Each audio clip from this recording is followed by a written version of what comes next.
Rohit, thanks so much for being on the A-list, and I know it's been a really busy time, so thank you for taking time out. And really, it's an auspicious time to meet you because right now Mumbai Indians is at top of the table in the IPL, and you have 2 league matches to go. So it's gone really well for you this season of IPL, hasn't it? Yeah, it has been really. It's been a long journey since we started playing. We really had our ups and downs, but so far, whatever has happened, I'm really happy. And of course, with the captaincy coming in, I've really enjoyed it. Great time leading Mumbai Indians because it's a huge side. A lot of senior players, a lot of big names there. So yeah, I've certainly enjoyed my whatever stint I've had with Mumbai Indians. But Rohit, were you nervous? I mean, Ponting was the captain and he decided to drop himself from the team, and then it came to you. Were you nervous about leading it? What was your first reaction? Yeah, I was a little surprised, to be honest, initially. But I knew it's going to come to me at some stage because being vice captain for 2 years, I knew that at some stage I have to take the responsibility of leading Mumbai. But I never thought it will happen now. As we all know, IPL only 4 foreign players can play. So we needed to get that combination right. So he was the one who stood up and said, I will step down from the captaincy and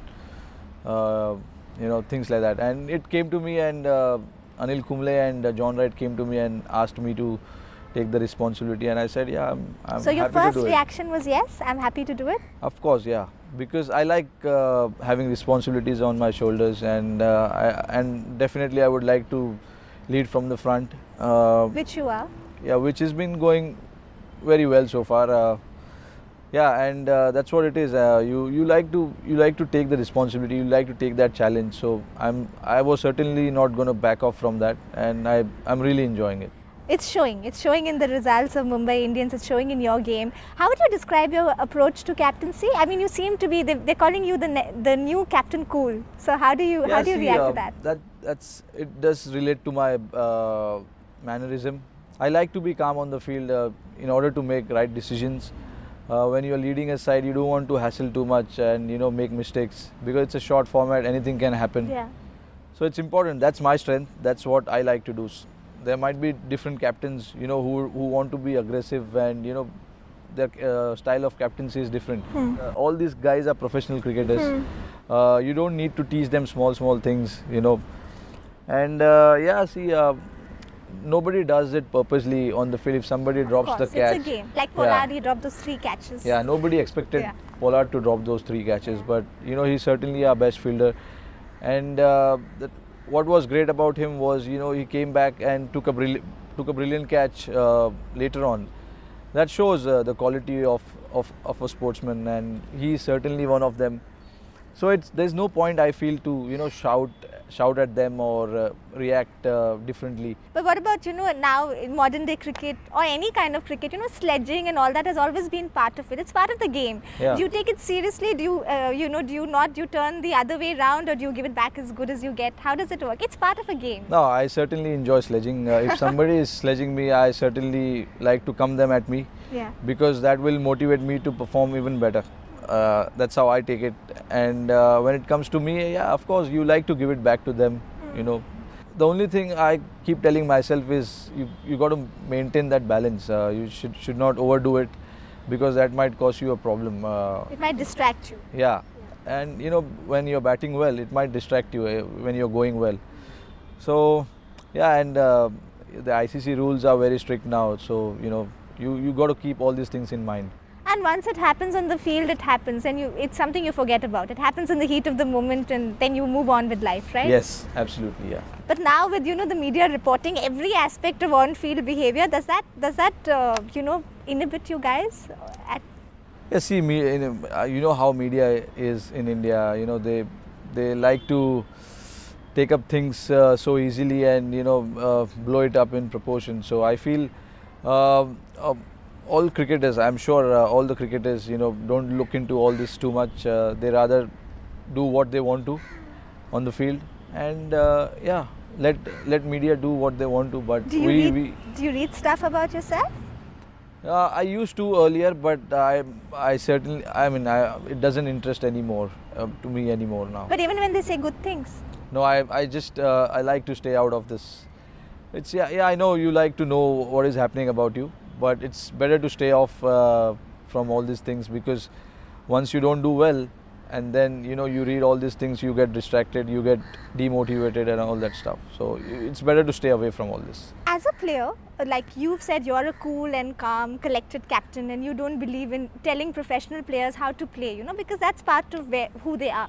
As a player, what kind of captain brings out the best in you? Exactly that kind of captain? Yeah, see, as I said just now, being composed and cool on the field really brings the best out of me. The moment I start thinking too much about the game, or the moment I start taking things for granted, that's when the worst part comes. So I feel it's important, as I said, the balance is the word I will use here. You need to balance that stuff and go accordingly. So basically, for you to flourish, you need a captain who sort of lets you be and trusts you to play your game. Yeah, that's what Dhoni has been so far. He's been really supportive, and he has really backed me. And yeah, see, I mean, nobody likes to be, this is not a school cricket. It's a professional cricket, and we play at highest level. The highest level. Sir. Yeah, so nobody's going to come to you and teach how to hold the bat or how to hold the ball and stuff like that. So it's important for us also to realize that that it's high time we need to pull up our socks and start doing our best. And as a captain who has like someone like Sachin Tendulkar in the dressing room, or a Ponting in the dressing room, or Bhaji, senior players, how do you deal with that dynamic? Does that bother you? Does that make you nervous at any point of time? No, not really now. Yeah, when I was a kid, when I just started playing cricket for India, I used to get nervous looking at these big names. But yeah, I'm used to it now, being with Sachin and Bhaji for a long time now. But when you have to captain them, then? Yeah, it is sort of not an easy job. But yeah, but these two have really responded well. They have understood that okay, we need to. I mean, they have understood that he is our leader. So I mean, we got to respect his decision and stuff like that. So. Yeah, in that way, they both have been really helpful.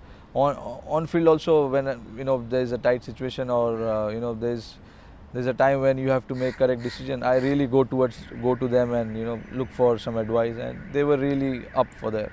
But Mumbai Indians also has a great support system, because you have John Wright, you have Anil Kumble, you have John T. Rhodes.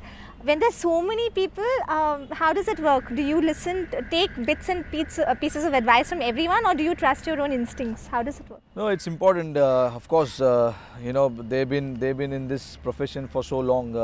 They definitely bring a lot of experience with them, and so it's important to listen to them, what they are saying. Anil Kumble has been a legend for India.